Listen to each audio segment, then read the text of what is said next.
jẹ́ kí a gbàdúrà. Ní orúkọ Jésù, Ọlọ́run ọ̀run, a gbé ọ̀gá ìjìnlẹ̀ ìfẹ́, gba ọpẹ́ wa. Ọlọ́run tó ń jẹ́ ọ̀rọ̀, tìkára rẹ bá wa sọ̀rọ̀. Ọ̀rọ̀ rẹ jẹ́ kó mú wa yè, ọ̀rọ̀ rẹ jẹ́ kó mú wa gbọ́n, ọ̀rọ̀ rẹ jẹ́ kó mú wa dé ìjọba ọ̀run.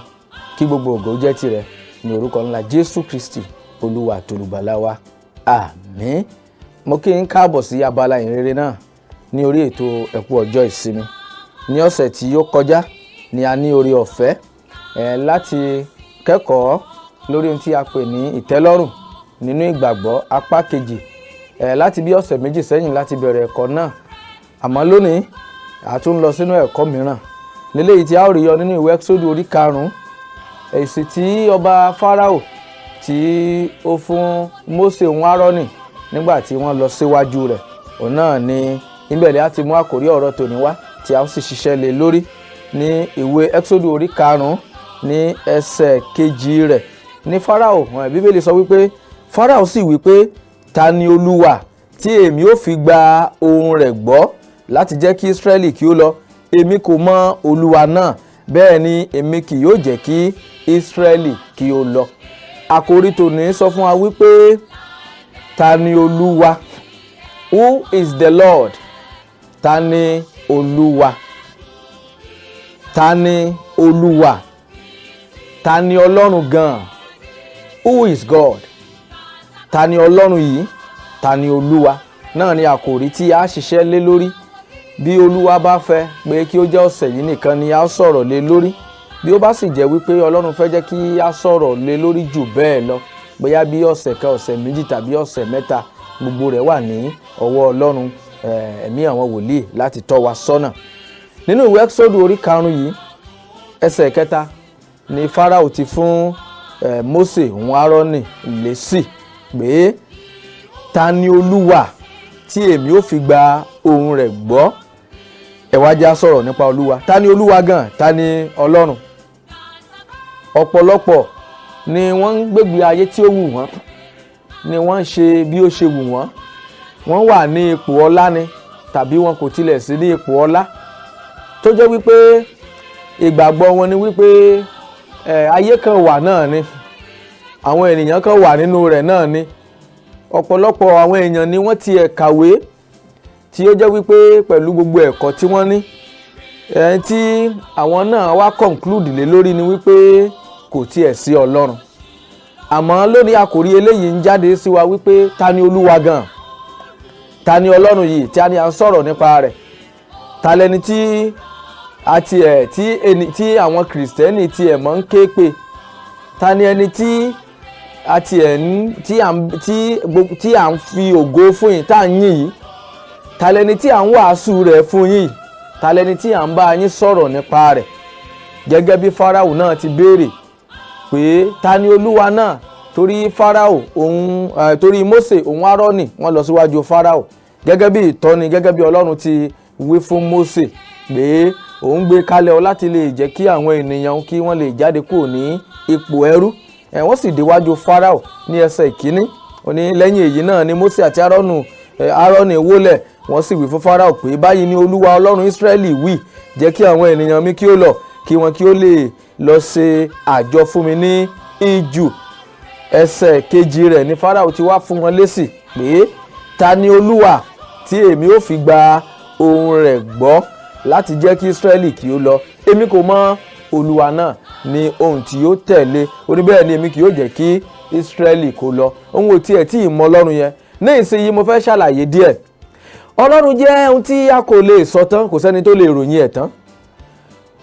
Ọlọ́run, jẹ́ bá wo Ọlọ́run yìí bí ó ti tóbi tó, bí ó ti pọ̀ tó, kò ní àfijọ, kò ní àpèjúwe. A lè ṣàpèjúwe rẹ̀, a lè ròyìn rẹ̀ tán. Jẹ́ bá wo ìwé wòlíì Àìsáyà 66 yẹn, ó sọ àwọn ọ̀rọ̀ kan tó lágbára ńbẹ̀. Ọlọ́run tí ó jókòó ní ọ̀run, tí ó fi ayé ṣe àpótí ìtìsẹ̀, ẹni tí ó jókòó lórí òbìrí ayé ni. Ọlọ́run tí a kò lè ròyìn tán, Ọlọ́run tí ó ń gbé inú àwọn ọ̀run tó jókòó lọ́hùn. So ó jẹ́ nǹkan tí ẹnikẹ́ni ò lè ròyìn ẹ̀ tán pé bó ti tó rèé, bó ti jẹ́ rèé, àwọn tó ń ṣe rèé. Ẹ̀já wo, ó ní ní Isaiah 66 ẹsẹ̀ kìíní òní báyìí ni Olúwa wí pé ọ̀run ni ìtẹ́ mi ayé sì ni àpótí ìtìsẹ̀ mi. Ọ̀run òun ni ìtẹ́ Ọlọ́run. Now if heaven, the whole heaven tí ó bá jẹ́ ìtẹ́ Ọlọ́run, ẹ̀yin náà bí a kò bá tiẹ̀ lè ṣàpèjúwe ọ̀run, ẹ kàn jẹ́ á ṣe àpèjúwe ayé díẹ̀ níwọ̀nba. Tó bá jẹ́ wípé gẹ́gẹ́ bí àwọn onímọ̀ ti gbé jáde wípé bí ayé ti tóbi tó rèé o, bó ti fẹ̀ tó rèé o, bá àbá tiẹ̀ wá fẹ́ gba àkọọ́lẹ̀ wọn tàbí ìmọ̀ wọn gbọ́, ẹ̀yin gẹ́gẹ́ tí ẹ wo bí tẹ́ ẹ wà, ẹ wo abúlé tẹ́ ẹ wà yẹn, wo ìlú tẹ́ ẹ wà yẹn, wà àdúgbò tẹ́ ẹ wà, ṣẹ́rí bó ṣe tóbi tó. Ṣẹ́yìn náà mọ ìrìn àjò tẹ́ ẹ mọ ń rìn láti ìlú kan sí ìlú bòmíì. Ẹ̀yin náà sì mọ ìrìn àjò tí ọ̀pọ̀lọpọ̀ ti ní àǹfààní láti rìn ní àti orílẹ̀-èdè kan sí orílẹ̀-èdè bìmíì. Eléyìí yóò tiẹ̀ lè sọ bí títóbi Ọlọ́run ṣe tó, yóò lè ṣàlàyé díẹ̀ fún yín bí ilé ayé ti tóbi tó. Ẹ wá wò ó, kí á tiẹ̀ wá sọ wípé ayé àti ọ̀run pé wọ́n jọ ṣe déédé, bó tilẹ̀ jẹ́ wípé wọn kì í ṣe déédé, bó tilẹ̀ jẹ́ wípé wọn kò sí ní ipò kan náà, ṣùgbọ́n wọ́n ní ẹja ti bí ayé kíyèsí bí ilé ayé ìṣe wá tóbi tó, ọ̀run tó sì ju ayé lọ. Ọ̀run wá jẹ́ ìtẹ́ Ọlọ́run, ó jẹ́ ibi tí Ọlọ́run ń jókòó lé lórí. Imagine kí ẹnìkan wà bí ayé yìí ti tóbi tó, kó wá jẹ́ wípé ayé yìí ni ó wá jẹ́ ìtẹ́ rẹ̀, tó jẹ́ throne ẹ̀, tó jẹ́ ibùjókòó rẹ̀, tó dàbí àga tí mo fi jókòó yìí. Ẹ̀yin náà ẹ wo bí irú ẹni bẹ́ẹ̀ bí ọlá rẹ̀ ti máa tó, bí agbára rẹ̀ ti tó, bí òun pẹ̀lú ti tó. Irú ènìyàn bẹ́ẹ̀ kò wá ní lè ṣe ní lè ṣàpèjúwe rẹ̀ pẹ̀lú ojú mọ́kànlù gànà yìí. Àyànfẹ́, ọ̀rọ̀ Ọlọ́run sọ pé báyìí ni Olúwa wí pé ọ̀run ni ìtẹ́ mi ayé sì ni àpótí ìtìsẹ̀. So Ọlọ́run jẹ́ ẹni tí a kò lè ròyìn tán, àmọ́ díẹ̀ tá a mọ̀ tá a lè sọ gẹ́gẹ́ Bíbélì ti ní àlàkalẹ̀ fún wa, gẹ́gẹ́ bí Bíbélì ṣe ṣe àpèjúwe díẹ̀ fún wa nípa Ọlọ́run. A bára wa sọ̀rọ̀ díẹ̀ nípa rẹ̀ lónìí. Ọlọ́run jẹ́ ẹni tí a kò lè ròyìn tán, eléyìí àkọ́kọ́ tí mo fẹ́ kẹ́ dì mú. Ọlọ́run jẹ́ ẹni tí a kò lè ṣàpèjúwe rẹ̀ tán, torí wípé Ọlọ́run tí ó pọ̀ nípa àti agbára ni, Ọlọ́run tí ó fi ọ̀run ṣe ìtẹ́ ni. Torí náà ìmọ́lẹ̀ tójú kò lè wò ni. Ìmọ́lẹ̀, ẹ̀yin náà imagine ẹ kàn wòra yín sí èèrà ilẹ̀. Mélòó ni èèrà tó wà nílẹ̀, èèrà ẹyọkan tó dúró níwájú yín, kí ló lè rí sọ nípa yín gan? Ṣé ó tiẹ̀ lè rí yín látòkè délẹ̀? Ǹjẹ́ ojú rẹ̀ ó lè rí yín tán? Bẹ́ẹ̀ náà ni ènìyàn rí sí Ọlọ́run. Torí náà Ọlọ́run jẹ́ ẹni tí a kò lè júwe rẹ̀ tán. Ṣùgbọ́n ta ni Ọlọ́run yìí? Gẹ́gẹ́ bí Fáráò ti béèrè lọ́wọ́ Mósè àti Árónì, ẹni tí ò bá mọba ní fọba ṣeré, ẹni tí ò mọ Ọlọ́run òun ní fọlọ́run ṣeré. Ẹni tó bá mọ Ọlọ́run a máa bẹ̀rù Ọlọ́run, torí wọ́n mọ̀ pé ẹ̀rù Ọlọ́run tó bà, torí pé kò sí ẹnì kejì bí rẹ̀. Ọlọ́run yìí torí ó béèrè pé ta ni Olúwa, ta ni gan? Torí Olúwa òun náà ni Ọlọ́run. Àyànfẹ́, Ọlọ́run tá à ń ròyìn rẹ̀ yìí a lè ròyìn rẹ̀ tán. Ọlọ́run tí à ń sọ̀rọ̀ nípa rẹ̀ yìí a lè sọ̀rọ̀ nípa rẹ̀ tán, nítorí pé ibi abámọ̀mọ́ náà lèèyàn sọ ọmọ. Ọlọ́run ẹni tí ó dá ayé àti ọ̀run. Ẹ já wo ìwé Genesis orí kìíní. Ọlọ́run ẹni tí ó dá ayé àti ọ̀run. Ìwé Genesis orí kìíní ẹsẹ̀ kìíní síwájú sọ pé ní àtètèkọ́ṣe Ọlọ́run dá ọ̀run àti ayé. Ohun àkọ́kọ́ tẹ́ mọ̀ nípa Ọlọ́run, nípa Olúwa, gẹ́gẹ́ bí Fáráò ti ń béèrè lọ́wọ́ Mósè òun Árónì pé ta ni Olúwa? Ta ni Olúwa? Who is the Lord? Ta ni Ọlọ́run? Ta ni Olúwa? Who is the Lord? Ta là ń sọ̀rọ̀ nípa rẹ̀? Ta ló rán yín wá? Àyànfẹ́, bóyá ẹ̀yin kan tilẹ̀ ti ń béèrè pé ta ló rán ọmọkùnrin yìí níṣẹ́, ẹni tó tiẹ̀ ń bá wa sọ̀rọ̀ lọ́jọ́ mẹ́jọ lọ́jọ́ ìsinmi ní gbogbo ìgbà, lánàá òde yìí ọ̀tọ̀ ni tí mo ti rò pé bóyá mi ò tiẹ̀ tí ìmọ̀ ń ta àṣìṣẹ́ lé lórí, bó tiẹ̀ jẹ́ wípé lótìtọ́ èmi a máa ní àwọn àlàkalẹ̀ ọ̀rọ̀ Ọlọ́run lẹ́ẹ̀kọ̀ọ̀kan tí èèyàn á ní kalẹ̀. Lánàá ni mò ń rò pé kí là bá àwọn ènìyàn Ọlọ́run sọ lónìí. Ẹ̀mí Ọlọ́run sọ fún mi wípé àkòrí tí wọ́n ṣiṣẹ́ lé lórí rèé o, pé ta ni Ọlọ́run. Mo wá ń wò pé mi ò máa prepare fún un. Ó ní n tí mo fẹ́ kó sọ̀rọ̀ lé lórí. Àyànfẹ́, títí di òórọ̀ òní, n tí mo fẹ́ kó sọ̀rọ̀ lé lórí gan-an náà nù. Ta ni Ọlọ́run yìí? Ohun àkọ́kọ́ tẹ́ kọ́kọ́ mọ̀, Ọlọ́run tó rán mi níṣẹ́ tó rán mi sí yín, tó ní kí n máa bá yín sọ̀rọ̀ lé lórí. ohun kan tẹ́ kọ́kọ́ mọ̀ nípa Ọlọ́run, ohun tí ẹ gbọ́dọ̀ jẹ́ kí àwọn aṣiwèrè ó tètè mọ̀ nípa Ọlọ́run, ohun tí ẹ jẹ́ kí àwọn tí wọ́n sọ wípé ta ni Ọlọ́run, ta ni ó ti rán wọn níṣẹ́, ta ni Ọlọ́run náà, ọ̀pọ̀lọpọ̀ àwọn tó ń sọ wípé kò tiẹ̀ sí Ọlọ́run yẹn, ohun kan ẹyọ kan tẹ́ kọ́ gbọ́dọ̀ jẹ́ mọ̀ ní wípé Ọlọ́run ni ó ṣẹ̀dá ayé àti ọ̀run. Ohun àkọ́kọ́ tẹ́ kọ́kọ́ mọ̀ nípa Ọlọ́run ni wípé òun ni ó ní ayé, òun sì ni ó ní ọ̀run. Ohun tí ẹ kọ́kọ́ mọ̀ nípa rẹ̀ ni wípé òun ni Ọlọ́run tí ó dá ayé àti ọ̀run. Bóyá ẹnìkan ń béèrè lọ́wọ́ rẹ, bóyá ọ̀rẹ́ rẹ tàbí ọ̀tá rẹ, bóyá ẹni tó fẹ́ràn rẹ àbẹ́ni tó kórìíra rẹ, bóyá ẹni tí ó tiẹ̀ fẹ́ gbọ́ ìhìnrere àbẹ́ni tí ò fẹ́ gbọ́ ìhìnrere, bóyá ẹni tó fẹ́ bẹ́ẹ̀ àbí tí ò fẹ́ bẹ́ẹ̀, bóyá ẹni tí òye yé tàbí tí òye kò tí ì yé, bóyá ẹni tó fẹ́ nímọ̀ sí tàbí ẹni tí kò tiẹ̀ tí ì ní ìmọ̀ rárá, bí ó bá béèrè lọ́wọ́ yín tàbí tí ó fẹ́ láti mọ̀, torí ẹni bá béèrè ọ̀rọ̀ ló fẹ́ di rẹ̀ gbọ́, òun ni wípé ohun àkọ́kọ́ tá a kọ́ mọ̀ nípa Ọlọ́run, òun ni wípé òun ni ẹni tí ó dá ọ̀run àti ayé. Nínú ìwé Genesis orí kìíní ẹsẹ̀ kìíní, ó ní àtètèkọ́ṣe Ọlọ́run dá ọ̀run àti ayé. Ohun kan ẹyọ níta kọ́kọ́ mọ̀ nípa Ọlọ́run nìyẹn. Ó ṣeé ṣe kí àwọn nǹkan míì wà nípa Ọlọ́run, ṣùgbọ́n mo ti sọ fún yín wípé ìwọ̀nba díẹ̀ ní ìràlẹ̀ ló lè sọ nípa ènìyàn tó bá dúró síwájú rẹ̀, bèlèǹtàṣé ènìyàn sí Ọlọ́run. Ìwọ̀nba díẹ̀ ní ènìyàn lè sọ nípa Ọlọ́run, ṣùgbọ́n ohun àkọ́kọ́ tí ènìyàn, tí gbogbo ènìyàn, àtọkùnrin àtobìnrin àti ọmọdé àti àgbà, àtẹni tó gbàgbọ́ àtẹni tí ò gbàgbọ́, àti fún Júù àti fún Hélénì àti fún gbogbo àwọn kèfèrí pátápátá káàkiri àgbálá ayé, ohun àkọ́kọ́ tí ènìyàn kọ́ gbọ́dọ̀ mọ̀ nípa Ọlọ́run òun ni wípé òun ni ó dá ọ̀run àti ayé. Tí wọ́n bá béèrè lọ́wọ́ rẹ àbí tí ìwọ pẹ̀lú fẹ́ mọ̀ pé ta ni Olúwa, ta ni Ọlọ́run, Olúwa yìí, Ọlọ́run yìí, òun ni ẹni tí ó dá ọ̀run àti ayé. Ẹ lè rí nínú ìwé Jòhánù orí kìíní ni ẹsẹ̀ kìíní sí ẹsẹ̀ kejì tó sọ wípé látètèkọ́ṣe ni ọ̀rọ̀ wà pẹ̀lú Ọlọ́run, Ọlọ́run sì ni ọ̀rọ̀ náà. Ọlọ́run yìí òun ló dá ayé, ẹ ti understand, òun ló dá ọ̀run. Gbogbo ohun tó wà nínú ayé ọ̀rọ̀ lè dá, ọ̀rọ̀ yẹn ló wà pẹ̀lú Ọlọ́run. Ọ̀rọ̀ yẹn là á fi ń bá yín sọ̀rọ̀ lọ́wọ́lọ́wọ́ yìí pé ohun àkọ́kọ́ tẹ́ mọ̀ ni wípé Ọlọ́run ni ẹni tí ó dá ayé àti ọ̀run.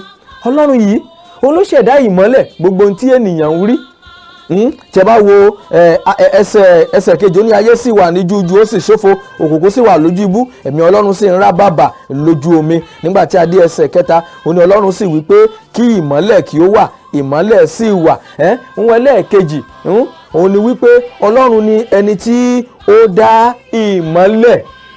Oòrùn tẹ́ rí yẹn, òṣùpá tẹ́ rí yẹn, àwọn ìràwọ̀ ojú ọ̀run, Ọlọ́run yìí ló ṣe kí ni, òun ni ó dá wọn. Ní ẹsẹ̀ kẹrin ó ní Ọlọ́run sì rí ìmọ́lẹ̀ náà pé ó dára, Ọlọ́run sì pààlà sí agbede méjì ìmọ́lẹ̀ àti òkùnkùn. Ọlọ́run yìí òun ni ó jẹ́ kí òkùnkùn ó dúró gédégbé, tó jẹ́ kí ìmọ́lẹ̀ ó dúró. Bí ẹ bá wo ìwé Àìsáyà 45, ẹ já lọ sínú wòlíì Àìsáyà, ó ní òun dá ìmọ́lẹ̀, òun dá òkùnkùn. Ìwé wòlíì Àìsáyà ohun mìíràn tẹ́ túmọ̀ nípa Ọlọ́run nìyẹn. Wọ́n lẹ́ẹ̀kejì pé ta ni Olúwa, ta ni Ọlọ́run. Ìwé wòlíì Àìsáyà 45, ká bẹ̀rẹ̀ láti ẹsẹ̀ keje. Àwọn tí a mọ̀ nípa rẹ̀, ẹ jẹ́ n bẹ̀rẹ̀ láti ẹsẹ̀ karùn-ún kó lè yí wa dáadáa. Ó ní èmi ni Olúwa, kò sí ẹlòmíràn, kò sí Ọlọ́run kan lẹ́yìn mi. Mo dì ọ́ ní àmùrè bí ìwọ kò tilẹ̀ tí mọ̀ mí. I repeat that place again. Ó ní èmi ni Olúwa, kò sí ẹlòmíràn, kò sí Ọlọ́run kan lẹ́yìn mi. Mo dì ọ́ ní àmùrè bí ìwọ kò tilẹ̀ tí mọ̀ mí. Hallelujah. Now, Ọlọ́run yìí ni Ọlọ́run tí kò sí Ọlọ́run míì lẹ́yìn ẹ̀. Mo ti sọ fún yín lẹ́ẹ̀kan pé ohun àkọ́kọ́ tẹ́ mọ̀ ni wípé òun ni ó dá ayé àti ọ̀run. Ẹlẹ́ẹ̀kejì òun ni Ọlọ́run tí ó dá ìmọ́lẹ̀. Ẹlẹ́ẹ̀kẹta òun ni kò tún sí ẹlòmíì lẹ́yìn ẹ̀. Hallelujah. Òun ló sọ fún mi ní ẹsẹ̀ karùn-ún, ó ní èmi ni Olúwa, kò sí ẹlòmíràn, kò sí Ọlọ́run kan lẹ́yìn mi. Nígbà tí a wá di ẹsẹ̀ kẹfà, ó ní kí wọ́n lè mọ̀ láti ìlà oòrùn àti láti ìwọ̀ oòrùn wá pé kò sí ẹnìkan lẹ́yìn mi, èmi ni Olúwa, kò sí ẹlòmíràn. Now, ohun ẹlẹ́ẹ̀kẹta tẹ́mọ̀ ní alákọ̀ọ́kọ́ tẹ́mọ̀ nípa Ọlọ́run ni pé òun ni ó dá ọ̀run, òun ayé. Ẹlẹ́ẹ̀kejì òun ni ó dá ìmọ́lẹ̀ òun òkùnkùn àyànfẹ́, òun ló dá ìmọ́lẹ̀, òun ló fi pààlà nígbà tí a dá ayé tán ayé wà ní jújù nínú ìwé Genesis orí kìíní yẹn ẹsẹ̀ kejì ó ní ó sì ṣófo, ó ní òkùnkùn sì wà lójú ibú, ó wá ní ẹ̀mí Ọlọ́run ń rá bàbà níbẹ̀. Mo ṣe ń padà bọ̀ níbẹ̀ yẹn o láti mọ̀ wípé Ọlọ́run bàbá ọmọ òun ẹ̀mí mímọ́ àdìtú bẹ̀ ọjọ́ tí a bá ráyè sọ dáadáa à lè sọ dáadáa. Ọlọ́run ìkan náà ni òun ni Ọlọ́run bàbá, òun náà ni Ọlọ́run ọmọ, òun náà ni Ọlọ́run ẹ̀mí mímọ́. Ẹ̀rí inú ìwé Genesis yẹn ẹ̀mí rẹ̀ náà ló ń rá bàbà lórí nígbà tó dá ayé tán tí òkùnkùn wà lójú ibú, ẹ̀mí Ọlọ́run wá ń rá bàbà níbẹ̀.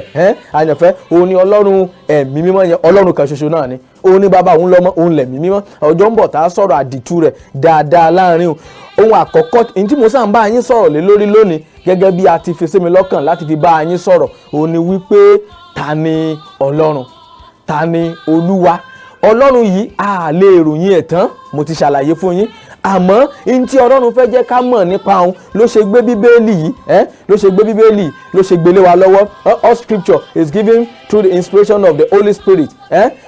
Ìwé ọ̀rọ̀ Ọlọ́run yìí nípasẹ̀ ẹ̀mí mímọ́ ni a kọ́ ni a pinlẹ̀ rẹ̀ kí a lè kẹ́kọ̀ọ́ nípa Ọlọ́run, kí a lè mọ̀ wọ́n bá tí Ọlọ́run fẹ́ kí a mọ̀ nípa òun. Mo sì ti sọ fún yín pé àwọn àkọ́kọ́ tẹ́ mọ̀ ni wípé òun ni ó dá ọ̀run àti ayé. Ẹlẹ́ẹ̀kejì òun ni ó dá ìmọ́lẹ̀, òun ló fi ìyàtọ̀, òun ló fi ìyapa sáàárín ìmọ́lẹ̀ òun òkùnkùn àtòkùnkùn àti ìmọ́lẹ̀ òun ló dá wọn. Àyànfẹ́ ẹlẹ́ẹ̀kẹta ni wípé kò tún wá sí ẹlòmíràn lẹ́yìn rẹ̀, òun náà nìkan ni Ọlọ́run, kò tún sí Ọlọ́run míì, òun nìkan ni Ọlọ́run bàbá ọmọ òun ẹ̀mí mímọ́, kò tún sí Ọlọ́run míì lẹ́yìn rẹ̀, òun nìkan ni. Òun náà ló ń ṣiṣẹ́ láràbarà, òun náà ló ń ṣiṣẹ́ àrà ọ̀tọ̀, òun náà ló ń ṣiṣẹ́ gẹ́gẹ́ bí bàbá, òun náà nìkan ló ń ṣiṣẹ́ gẹ́gẹ́ bí ọmọ, òun náà ló ń ṣiṣẹ́ gẹ́gẹ́ bí ẹ̀mí mímọ́.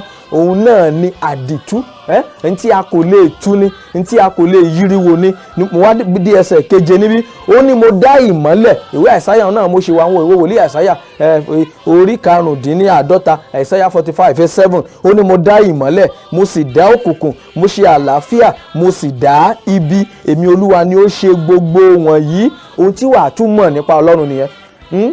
Mo wí fún mi pé ohun àkọ́kọ́ ni wípé òun ni ó dá ọ̀run, òun ni ó dá ayé. Ẹlẹ́ẹ̀kejì òun ni ó dá ìmọ́lẹ̀ òun òkùnkùn, òun náà ni Ọlọ́run, kò sí ohun ẹlẹ́ẹ̀kẹta ni wípé òun nìkan ni Ọlọ́run, kò tún sí ẹlòmíràn lẹ́yìn rẹ̀. Ẹlẹ́ẹ̀kẹrin rèé ó wá ní òun ṣe àlàáfíà, ó sì dá ibi. Gbogbo ohun tó lè wù kó wà, èmi Olúwa ni mo ṣe gbogbo wọ̀nyí. Lẹ́yìn Ọlọ́run, Ọlọ́run tún ni. Lẹ́yìn Ọlọ́run, Ọlọ́run tún ni. Lẹ́yìn Ọlọ́run kò tún sí òmíràn. Ta ni Olúwa? Ó ní àkòrí ní tá à ń sọ̀rọ̀ lé lórí gẹ́gẹ́ bí Fáráò ti béèrè lọ́wọ́ Mósè àti Árónì, àwọn tí wọ́n wá béèrè fún ìdásílẹ̀ àwọn ọmọ Ísírẹ́lì, àwọn tí wọ́n wá kéde òmìnira Ísírẹ́lì. Ẹni tí Ọlọ́run rán Mósè pé ìwọ ni lọ rè kó àwọn èèyàn mi jáde kúrò lábẹ́ ìsìnrú, lọ kó wọn jáde kúrò lábẹ́ ẹrú, lọ kó wọn jáde kúrò lọ́wọ́ ìjọba amúnisìn. Ìjọba yẹn ìwà ń sọ wípé ta ni Olúwa yẹn, ta ni Ọlọ́run yẹn. Ẹnikẹ́ni tí ó bá wá sọ pé òun fẹ́ rí Ọlọ́run fín ni Ọlọ́run máa ń fi àjùlọ hàn gẹ́gẹ́ bí ó ti fi àjùlọ hàn Fáráò. Nígbà tí Fáráò ta sí àgẹ̀rẹ̀, Fáráò ti gbàgbé pé Ọlọ́run náà ló fi òun sípò.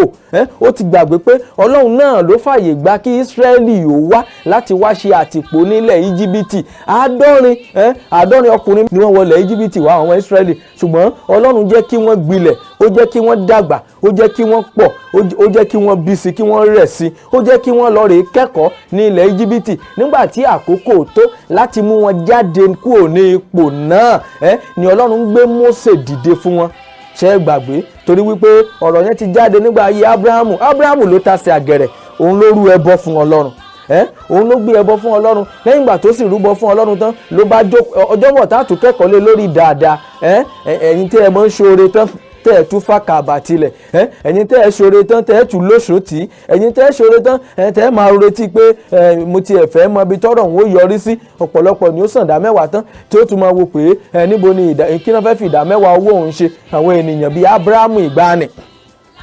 Àyànfẹ́ Ábúráhámù ló jókòó ti ẹbọ. Mo fẹ́ wo ohun tí ó ti ṣẹlẹ̀ sẹ́bọ̀ yìí, bóyá òun retí bí Ọlọ́run ó ti sọ̀kalẹ̀, bóyá Ọlọ́run á máa jẹbọ ni. Ọlọ́run kì í sì jẹbọ. Àyànfẹ́ ṣùgbọ́n nígbà tí àwọn ẹyẹ ojú ọ̀run sọ̀kalẹ̀ láti wá jẹ ẹbọ tí ó pèsè kalẹ̀. Ábúráhámù tó ṣe ni wípé ṣú ẹbọ tí mo gbé kalẹ̀ fún Ọlọ́run mi. Ntí Ábúráhámù ṣe kò jù báwọn lọ, ṣùgbọ́n ó yí Ọlọ́run ẹni tí ó dá ayé àti ọ̀run. Òun ló mọ ìyàtọ̀ nínú ẹ̀ṣẹ̀ àti àìṣẹ̀. Òun náà ló mọ tá à ń ṣe tá à ń pè oh my God. Ó wá wípé ohun kan wá jáde sí Ábúráhámù lọ́jọ́ náà pé mọ̀ dájú pé ìran rẹ yóò lọ sìn yóò sì rú ní ilẹ̀ àjòjì fún irinwó ọdún. Òun ló fà á tí àwọn ọmọ Ísírẹ́lì 70 ni wọ́n.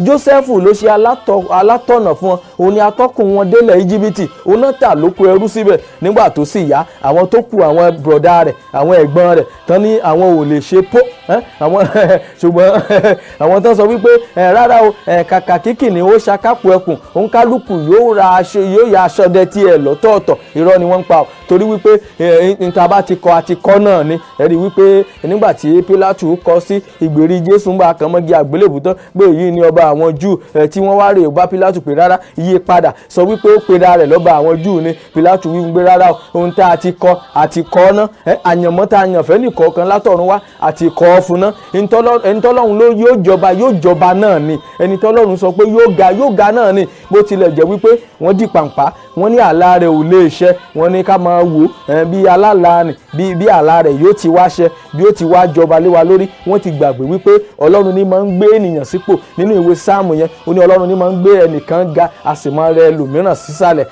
Wọ́n ti gbàgbé wípé Ọlọ́run ló mọ bí ó ṣe sọ wípé kí fásitì ó máa bọ̀ nísàlẹ̀, kí Ẹ́sítérì kó lè gòkè jẹ́jẹ́ tiẹ̀, nítorí wípé Ọlọ́run ló ń ṣe ohun tó wù nígbà tó wù. Ó jókòó lórí òbìrí ayé, ó wà lórí ìtẹ́ rẹ̀ lọ́run, ó ń ṣe ohun tó wù. A kò lè bí léèrè, a kò lè dá lẹ́bi. Ohun mìíràn tẹ́ mọ̀ nípa Ọlọ́run nìyẹn o, pé Ọlọ́run ni ẹni tí ó ṣe ohun tó wù tí ẹ kò lè bí léèrè. He is the unquestionable God.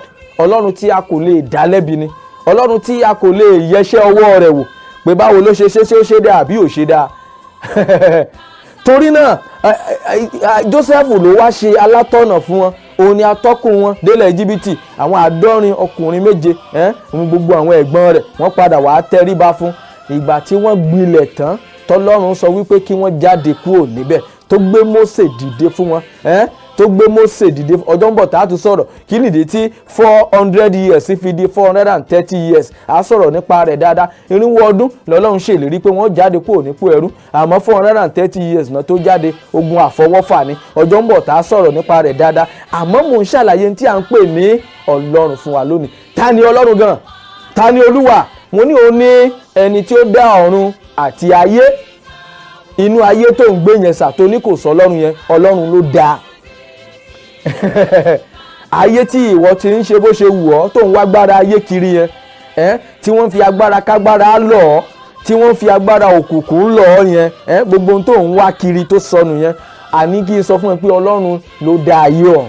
Gbogbo àwọn tó lọ ń bẹ̀bẹ̀ lọ́dọ̀ ẹ̀, tó lọ ń túbá, tó pè lọ́lọ́run rẹ, tó ń forí balẹ̀ fún, àní sọ fún ẹ wípé Ọlọ́run ló dá wọn. Gbogbo wọn iṣẹ́ ọwọ́ Ọlọ́run ni wọ́n. Ọlọ́run ló ṣẹ̀dá wọn. Àwọn bàbá mi wọ́n á máa pa á lówe. Wọ́n ní ẹni tó bá wá lóhun kọ̀ tó lóhun ò ní í ṣe lọ́hùn, wọ́n lóríṣà tí ò tọ́ lọ́hùn ló máa sìn. Òun ló ṣọ̀pọ̀lọpọ̀ àwọn ènìyàn. Wọ́n á fọwọ́ ara wọn báyìí, wọ́n á kó nǹkan báyìí, wọ́n á dà á lẹ̀. Nígbà tí ò bá tún yàn, tí ò ṣe dáadáa, wọ́n á tún fọwọ́ ara wọn tún ṣe o. Wọ́n ní kinní ọ̀hún ò yàn, kò ṣe dáadáa. Nígbà bá tún fọwọ́ ara wọn ṣe, wọ́n á tún forí balẹ̀ fún èṣí o. Àánú mà ṣe mí o. Ntí gbogbo ohun tó ń forí balẹ̀ fún yẹn, àní ìwí fún pé Ọlọ́run ló dá wọn. Iṣẹ́ ọwọ́ Ọlọ́run ni wọ́n. Ntọ́lọ́run lè parẹ́, tó lè parun anytime tó bá wù ni. Àwọn tí ò nítumọ̀ ni, àwọn ohun asán ni wọ́n. Ìwọ ń forí balẹ̀ fún wọn. Ó wá gbàgbé ẹni tó ṣẹ̀dá gbogbo wọn. Mo lóhun àkọ́kọ́ tó mọ̀ nípa Ọlọ́run ni wípé òun ló dá ọ̀run, òun náà ni ó dá ayé. Gbogbo ibi tó lè wù kó ló fẹ́ sá sí láyé yìí, Ọlọ́run ni ó ṣẹ̀dá abẹ̀. Torí náà òun nìkan náà ló yẹ kó forí balẹ̀ fún, òun nìkan náà ló yẹ kó gbà lọ́gàá, òun nìkan náà ló yẹ kí o fi gbogbo ọkàn rẹ, gbogbo àyà rẹ kí o máa fi sìn. Ta ni Olúwa? Ó ní èmi ni Olúwa, kò sí ẹlòmíràn. Ìwé Isaiah 45 from verse 5 mò ń kà yẹn o. Èmi ni Olúwa, kò sí ẹlòmíràn, kò sì sí Ọlọ́run kan lẹ́yìn mi. Ní ẹsẹ̀ kẹfà ó ní ní ẹsẹ̀ keje wá ní mo dá ìmọ́lẹ̀, mo sì dá òkùnkùn, mo ṣe àlàáfíà, mo sì dá ibi. Èmi Olúwa ni ó ṣe gbogbo nǹkan gbogbo wọ̀nyí. Mo ti sọ fún yín pé ohun àkọ́kọ́ tẹ́ mọ̀ ni wípé Ọlọ́run ni ó dá ayé, òun ni ó dá ọ̀run. Ẹlẹ́ẹ̀kejì, òun ni Ọlọ́run tí òun ló dá ìmọ́lẹ̀, òun ló fi ìpínyà sáàárín ìmọ́lẹ̀ ohun òkùnkùn àti ìmọ́lẹ̀ àtòkùnkùn, Ọlọ́run ló dá wọn. Ohun ẹlẹ́ẹ̀kẹta tẹ́ mọ̀ nípa Ọlọ́run yìí, òun ni wípé kò tún sí ẹlòmíràn lẹ́yìn rẹ̀. Lẹ́yìn Ọlọ́run, Ọlọ́run tún ni. Lẹ́yìn Ọlọ́run, Ọlọ́run tún ni. Ohun mìíràn tẹ́ tún lè mọ̀ nípa Ọlọ́run, torí ń tẹ́lẹ̀ mọ̀ nípa Ọlọ́run pọ̀ gan. Ṣùgbọ́n àwọn kókó tọ́lọ́run fẹ́ kó mọ̀ nìyí o. Ẹ jẹ́ n lọ sínú ìwé Deuteronomy orí 10. Ẹ jẹ́ n kà láti ẹsẹ̀ 14 fún yín báyìí. Ìwé Deuteronomy orí 10, Deuteronomy chapter 10 from verse 14. Ó ní kíyèsí ti Olúwa Ọlọ́run rẹ ní ọ̀run àti ọ̀run dé ọ̀run, ayé pẹ̀lú àti ohun gbogbo tí ń bẹ nínú rẹ̀. Kíyèsí, behold, the heaven and the heaven of heavens is the Lord's thy God. The earth also with all that therein is. Gbogbo ohun tó wà láyé, oh my God, ẹ̀gbọ́ èdè yẹn dáadáa ni. Ó ní kíyèsí tí Olúwa Ọlọ́run rẹ ní ọ̀run àti ọ̀run dé ọ̀run, oh my God, láti ọ̀run kan dé ọ̀run mìíràn, oh my God. Àwọn ọ̀run, gbogbo ọ̀run yẹn tó lè wù kó wà. Àwọn kan wá ní méjì, àwọn kan ní mẹ́ta, àwọn kan ní iye tó bá lè wù kó wà. Kó jẹ́ ọ̀run millions, iye ọ̀run tó lè wù kó wà, òun ló ní. Are you listening to me? Ó ní kíyèsí tí Olúwa Ọlọ́run rẹ ní ọ̀run àti ọ̀run dé ọ̀run, ayé pẹ̀lú àti ohun gbogbo tí ń bẹ nínú rẹ̀. Gbogbo ohun tó wà nínú ayé àti òkun, oh my God, àti àwọn òkè ńlá àti àwọn ọ̀gbun, àti àwọn ẹja inú odò ńlá àti àwọn àràbà aláràbarà ẹranko tí ń bẹ nínú omi tá a mọ̀ tán, oh my God. Gbogbo àwọn tí wọ́n kẹ́kọ̀ọ́ nípa àwọn zoologist, gbogbo ẹran tó lè rò pé wọ́n mọ̀, gbogbo ẹran kọ́ ni wọ́n mọ̀ tán nínú igbó. Àwọn èèrà inú ilẹ̀, oríṣiríṣi èèrà, oríṣiríṣi ekòlò tí wọ́n ń bẹ nínú ilẹ̀, tí a kò lè rí tán, tí a kò mọ̀ tán, tá a mọ orúkọ wọn tán, Ọlọ́run yìí ló dá wọn. Gbogbo ohun tó lè wù kó wà láyé, nínú ìwé Genesis ló sọ, ó sọ àwọn tó dá, àwọn tí ó dá, àwọn tó gbọ́dọ̀ mọ̀ nípa Ọlọ́run náà ni pé òun ni ó dá ohun gbogbo. Ọlọ́run ni ẹni tí ó dá ohun gbogbo.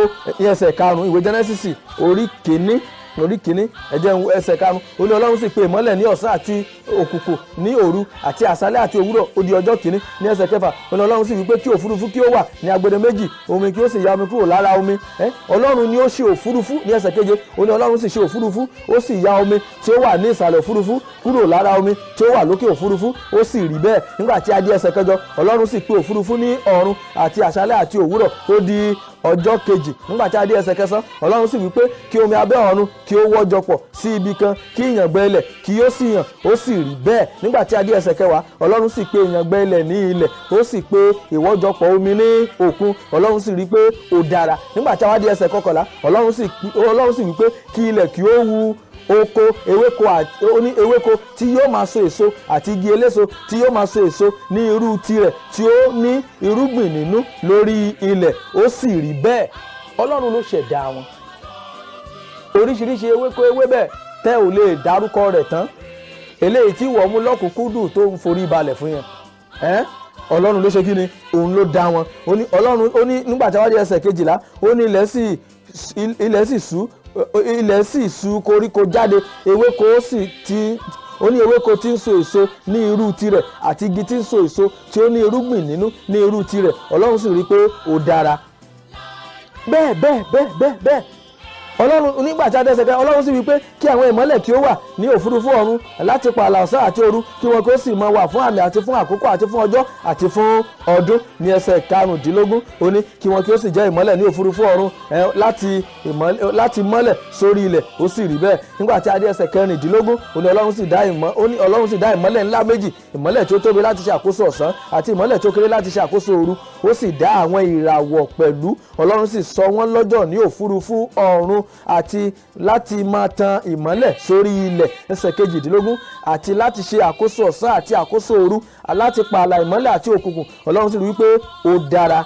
Àyànfẹ́, onírúurú tí Ọlọ́run tí ó dá. Ẹwọ ẹsẹ̀ 21, Ọlọ́run sì dá erinmi ńláńlá àti ẹ̀dá alààyè gbogbo tí ń rákò, tí omi kún fún ní ọ̀pọ̀lọpọ̀ ní irú wọn, àti ẹyẹ abìyẹ́ ní irú rẹ̀. Ọlọ́run sì rí pé ó dára. Oríṣiríṣi ẹyẹ tó ń fò lójú ọ̀run tá a lè dárúkọ rẹ̀ tán. Àwọn ẹranko inú igbó, àwọn ẹran orí ọ̀dàn nínú ọ̀dàn Ọlọ́run tí ẹ pé ẹ ò lè dárúkọ wọn tán. Ọlọ́run ló ṣe kíni? Òun ni ó dá wọn. Àwọn nǹkan wọ̀nyí lẹ ó mọ̀ bẹ́ẹ̀. Bí ìwọ pẹ̀lú bá ti mọ̀ wípé Ọlọ́run ló dá wọn, o ò ní lè ṣe wọ́n níkà. O ò ní rí ẹran ilé ayálégbé rẹ tàbí aládùúgbò rẹ, o ò ní lè po poison fún mu pé ewúrẹ́ yẹn ti dà ọ́ láàmú ju tó dẹ̀ kàn ní pé kó gbé poison fún mu. Bí o bá ti mọ̀ wípé Ọlọ́run ló dá. Àyànfẹ́, tí o bá wá mọ̀ pé Ọlọ́run ló ṣẹ̀dá gbogbo àwọn nǹkan wọ̀nyí, o ò ní ṣe wọ́n ní ibi. Ẹja tún wo nǹkan bíbẹ̀. Ohun míì tó mọ̀ torí àkókò wa, ó ṣeéṣe kí wọ́n lè máa ka àwọn ẹsẹ̀ Bíbélì púpọ̀ fún wa. Ó lè ṣeéṣe kí wọ́n lè máa kà á púpọ̀ fún wa torí pé Ọlọ́run ni ó ṣe kíni, ni ó ṣẹ̀dá ohun tí ó pọ̀ gan. Nígbà tí a wá dé ẹsẹ̀ 24 ìwé Genesis orí kìíní yẹn, ó ní Ọlọ́run sì wí pé jẹ́ kí a dá ènìyàn ní àwòrán wa gẹ́gẹ́ bí ìrí wa, kí wọn kí ó sì jọba lórí ẹja òkun àti lórí ẹyẹ ojú ọ̀run àti lórí ẹranko àti lórí gbogbo ilẹ̀ àti lórí ohun gbogbo tí ń rákò lórí ilẹ̀. Ohun tó túmọ̀ nípa Ọlọ́run ni wípé òun ni ó dá gbogbo ènìyàn, yálà aláwọ̀ funfun tàbí aláwọ̀ dúdú, yálà obìnrin tàbí ọkùnrin, yálà onígbàgbọ́ tàbí aláìgbàgbọ́, bóyá Júù ni tàbí eléni tàbí kèfèrí, ẹnikẹ́ni, yálà ó ṣẹ̀sìn rẹ tàbí ó ṣẹ̀sìn rẹ. Ohun mìíràn tó gbọ́dọ̀ mọ̀ nípa Ọlọ́run ni wípé òun ni ó dá gbogbo ènìyàn. Ìwé mọ́ sọ wípé òun ni Ọlọ́run gbogbo ẹran ara. He is the God of all flesh. Ta ni Ọlọ́run? Èmi ò mọ̀ dí tí Ọlọ́run ṣe sọ wípé ká sọ̀rọ̀ lórí àkòrí yìí gan. Òun ni ó dá gbogbo ènìyàn. So tí o bá ti wá rí Ọlọ́run pé òun ni ó dá gbogbo ènìyàn, o wà ní máa hùwà láabi sí ọmọnìkejì rẹ. O ò ní rí ènìyàn kó hùwà láabi sí. Àwọn aláwọ̀ funfun wọn ò wá ní rí aláwọ̀ dúdú kí wọ́n máa pè wọ́n ní black monkey. Tó bá jẹ́ wípé o mọ̀ pé Ọlọ́run, tí òye Ọlọ́run bá yé ọ ní tòótọ́, tí ìwọ pẹ̀lú bá mọ̀ wípé Ọlọ́run ni. Torí àkòrí sọ wípé ta ni Ọlọ́run? Ta ni Olúwa gan? Olúwa òun ni Ọlọ́run. Àní Ọlọ́run òun ni Olúwa. Òun ni ẹni tí ó dá ọ̀run, òun lẹni tí ó dá ayé. Òun ni ẹni tí ó dá ìmọ́lẹ̀, òun ló fi yàtọ̀ sáàárín ìmọ́lẹ̀ òun òkùnkùn. Òun ni ó dá ìmọ́lẹ̀ àtòkùnkùn. Àyànfẹ́, àní òun ni Ọlọ́run kan ṣoṣo tí ò tún sẹ́lòmíì lẹ́yìn rẹ̀. Lẹ́yìn Ọlọ́run tún ni. Mo wí fún yín pé òun náà nìkan ni Ọlọ́run Baba, òun náà kan náà yìí ni Ọlọ́run Ọmọ, òun náà kan náà yìí ni Ọlọ́run Ẹ̀mí Mímọ́. Kìí ṣe pé Ọlọ́run tó pín sí mẹ́ta rárá. Ọlọ́run mẹ́ta nínú ọ̀kan, mẹ́ta nínú ọ̀kan ni. It's like ẹni tí ó ń ṣiṣẹ́ lọ́nà tó pọ̀, ṣùgbọ́n tí a kàn lè wo gbogbo ọ̀nà ohun tí a pín sọ́nà bíi mẹ́ta, tó ṣiṣẹ́ gẹ́gẹ́ bíi Baba, ó ṣiṣẹ́ gẹ́gẹ́ bíi Ọmọ, ó ṣiṣẹ́ gẹ́gẹ́ bíi Ẹ̀mí Mímọ́. Gẹ́gẹ́ bí ẹ ti rí nínú ìwé Genesis orí kìíní yẹn, pé ẹ̀mí Ọlọ́run sì ń rá bàbà lórí ibú nígbà tó dá tán, tó dá ayé tán. The very first thing, nígbà tí Ọlọ́run dá ọ̀run tó dá ayé tán, tí Ọlọ́run fẹ́ visit ayé, ẹ̀mí rẹ̀ ló fi visit ayé. Tí ó kọ́kọ́ visit ayé òun náà ni ẹ̀mí Ọlọ́run. Ó wá ń rá bàbà lórí omi, kò rí bí bà sí, ni Ọlọ́run wá bẹ̀rẹ̀ sí ní ṣe àwọn ètò ayé bó ṣe yẹ kó ṣe. Kí àwọn òkun kí gbogbo omi kí wọ́n wọ́jọ pọ̀ síbì kan, wọ́n sì di òkun. Kí ilẹ̀, kí ìyàngbẹ ilẹ̀ kí ó wà, kí ìyàngbẹ ilẹ̀ yẹn kó bẹ̀rẹ̀ sí máa wo oríṣiríṣi oko, kó bẹ̀rẹ̀ sí máa wo oríṣiríṣi ewéko, ewébẹ̀, àwọn igi èyí tó ń mú onírúurú èso jáde wá, kí wọ́n bẹ̀rẹ̀ sí ní máa wù jáde. Bẹ́ẹ̀ náà ni Ọlọ́run jẹ́ kí àwọn ẹranko lóríṣiríṣi nínú ibú yẹn, ó jẹ́ kí oríṣiríṣi ẹja kí ó wà. Ọlọ́run náà ni. Tí o bá wá mọ̀ pé Ọlọ́run ló ṣẹ̀dá gbogbo ènìyàn, òun ló dá Ádámù, òun ló dá Éfà. Nínú Ádámù òun Éfà, òun ni gbogbo ayé ti tàn kálẹ̀ báyìí, ní gbogbo ènìyàn ti wá. So when you know this, o wà ní ṣe ọmọ ẹnìkejì rẹ ní ibi, o ní ṣe ọmọ ẹnìkejì rẹ ní ìkà, torí pé o mọ̀ pé Ọlọ́run ló dáa. Ẹni tẹ́ ẹjọ́ ń gbélé tó ń bá yín òdì yẹn, ṣé o mọ̀ pé Ọlọ́run ló dáa? Ẹni tí o mórúkọ rẹ̀ lọlé aláwo tó ní kí wọ́n bà láyé jẹ́ yẹn, ǹjẹ́ o mọ̀ wípé Ọlọ́run tí ó dá ọ náà ló dá òun náà? Àyànfẹ́, ẹni tí ìwọ fọ̀bẹ sí lọ́rùn tó pa torí owó yẹn tó fẹ́ fi ṣoògùn owó yẹn, ǹjẹ́ o tiẹ̀ mọ̀ wípé bí Ọlọ́run ti dá ọ ló dá òun náà? ǹjẹ́ o mọ̀ pé Ọlọ́run kan náà ló dá ẹ̀yin méjèèjì? ẹni tí ìwọ torí ẹ̀sìn tó gbógun ti yẹn, tó ló pa yẹn, tó ló bà láyé jẹ́ yẹn, tó ló ń gbèjà Ọlọ́run yẹn, ǹjẹ́ o tiẹ̀ mọ̀ wípé Ọlọ́run tó ló ń gbèjà yẹn, ǹjẹ́ o mọ̀ pé òun ló dá ẹni tó fẹ́ pa tó ń torí ẹ̀ gbèjà? Ọlọ́run tó ń gbèjà, ǹjẹ́ o mọ̀ pé òun gan ló dá ẹni tó fẹ́ pa yẹn? ó ṣe fọlọ́run lẹ̀ kó jọ kọ́lọ́run ó gbèjà ara rẹ̀. àyànfẹ́, Ọlọ́run ló dá gbogbo ènìyàn. mo ti padà sínú ìwé Deuteronomy báyìí, orí 10 yẹn ní ẹsẹ̀ 14 tí mo ti bẹ̀rẹ̀ lẹ́ẹ̀kan. ó ní kíyèsí ti Olúwa Ọlọ́run rẹ ní ọ̀run àti ọ̀run dé ọ̀run, ayé pẹ̀lú àti ohun gbogbo tí ń bẹ nínú rẹ̀. ayé pẹ̀lú ti ohun àti ohun gbogbo tí ń bẹ nínú rẹ̀. ayé yìí, this earth belongs to God, with all that therein is the Lord. ti ayé yìí àti gbogbo tó wà nínú ẹ̀ ti Ọlọ́run ni. kìkì Olúwa ní inú dídùn sí àwọn bàbá rẹ̀ láti fẹ́ wọn, òun sì yan irú ọmọ wọn lẹ́yìn wọn, àní ẹ̀yin ju gbogbo ènìyàn lọ, bí ó ti rí ní òní yìí. ní ẹsẹ̀ 16 ó wá ní nítorí náà ẹ kọ àyà yín nílà kí ẹ sì má ṣe ọlọ́rùn líle mọ́. Circumcise therefore the foreskin of your heart. Circumcise therefore the foreskin of your heart.